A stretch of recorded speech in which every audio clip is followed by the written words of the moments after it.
Welcome back. Thanks for staying with us on Gravitas. Amid reports that the outgoing US Secretary of State John Kerry is making quote-unquote unbelievable efforts on behalf of the Syrian rebels, it seems that the US under Donald Trump and Russia are finding more than common ground on Syria. What's with that increasing warmth between the two Cold War adversaries? To understand this better, take a look at this report. The Obama government is making a last-ditch attempt to clinch a deal with Russia before Donald Trump assumes the presidency in January. An aide to Russian President Vladimir Putin has confirmed that U.S. Secretary of State John Kerry has intensified his contacts with Russia on Syria.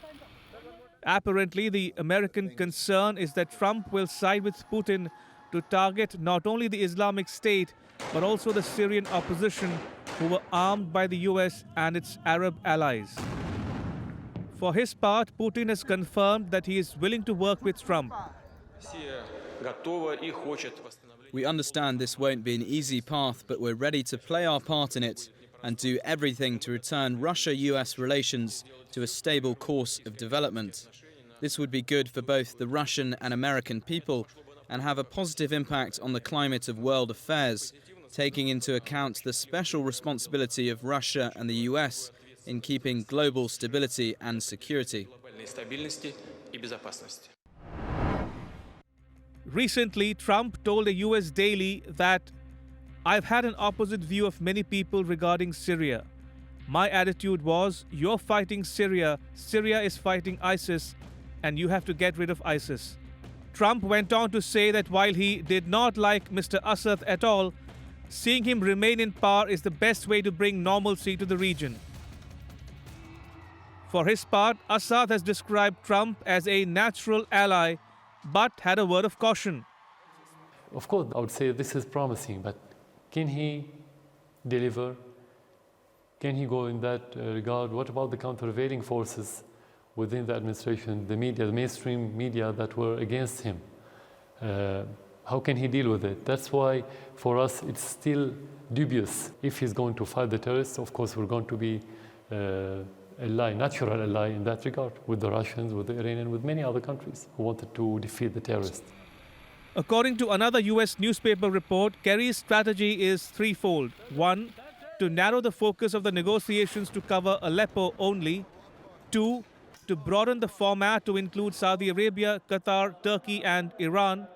And three, an agreement by the Syrian opposition to sever its link with the Al-Qaeda-linked Jabhat Fateh al-Sham, formerly the Al-Nusra Front.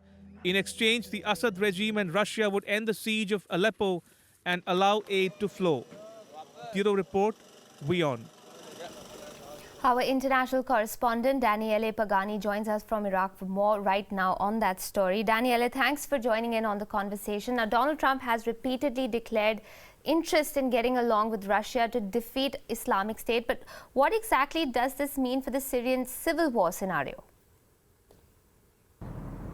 Yes, newly elected United States President Donald Trump repeatedly declared that he would like to find a deal with Russia when it comes to the Syrian civil war. And this probably means that he would like the United States not to take any part in the conflict in Syria. And he would like the Kremlin, Putin and Russia and President Bashar al-Assad to handle the situation and to fight against the Islamic State in Syria. And this is a big change for the United States policies, because Obama's presidency had completely another stance, and when the Syrian civil war started, the United States were funding and helping the rebels who were toppling Bashar al-Assad. And the Department of State declared repeatedly at Obama's times that they considered Bashar al-Assad a dictator that had to be toppled, whereas President Donald Trump said that he doesn't think that President Assad is the best man for Syria, but that he is worried that what could come next is even worse.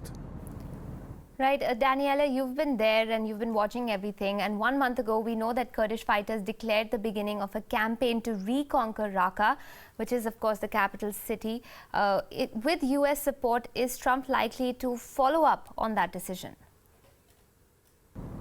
This is a very open question, and it will depend on the final decisions that the government led by newly elected President Donald Trump will take regarding the Syrian civil war. Barack Obama, as one of his last decisions, decided to support the final attack to reconquer the city of Raqqa, which is the de facto capital city of the Islamic State in Syria, that the Kurds took 1 month ago. He decided to support them with airstrikes, as he already did 1 year ago during the offensive to reconquer Kobane, a very important city that at the time was controlled by the Islamic State. But as Donald Trump said, he doesn't want the United States to take any more part in the Syrian civil war, so he is probably not keen to follow up this policy of support for the Syrian Kurdish fighters. Fair enough, Daniela, but from a broader perspective, let's say, what exactly could be Trump's policy regarding the Middle East?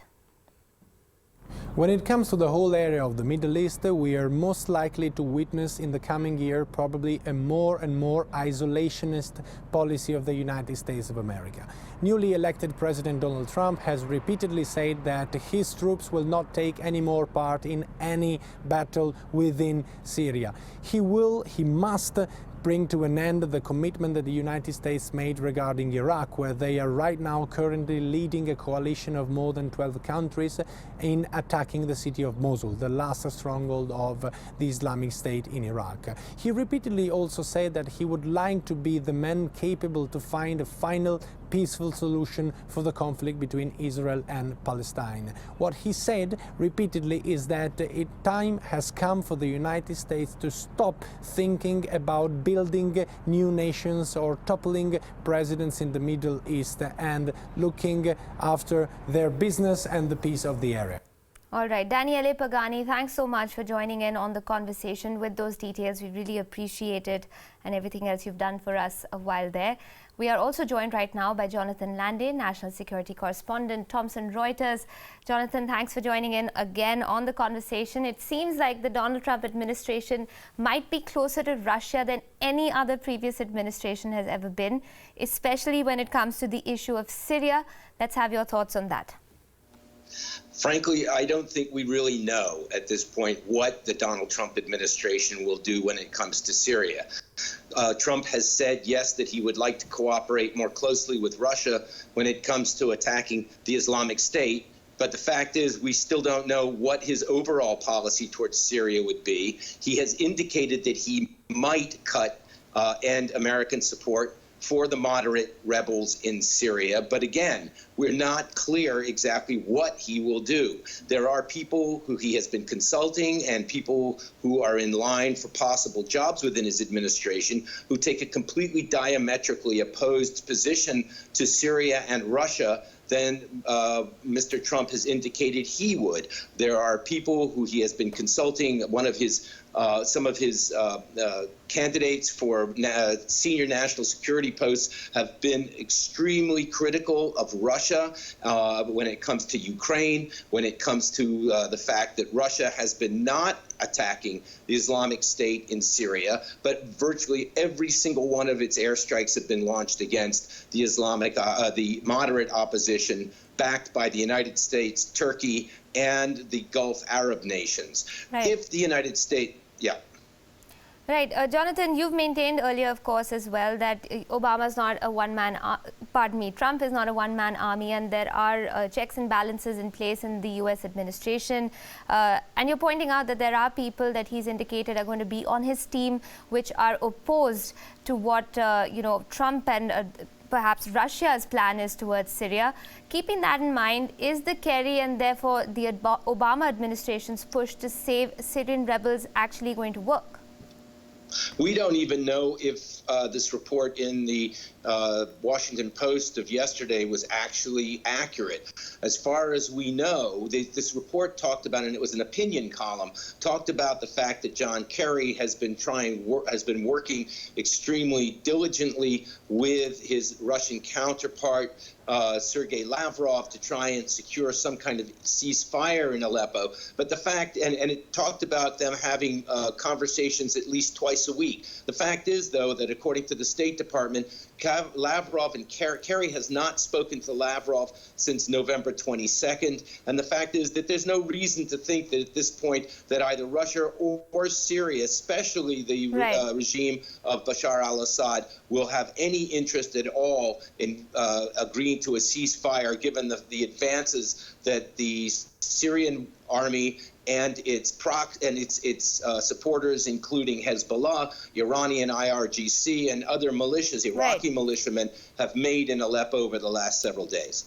Okay, Jonathan, it seems every time I talk to you, it feels like we really don't know much, and we're going to have to wait and watch to figure out what's going to happen next. But on that note, thanks so much for joining us and giving us your inputs on that story.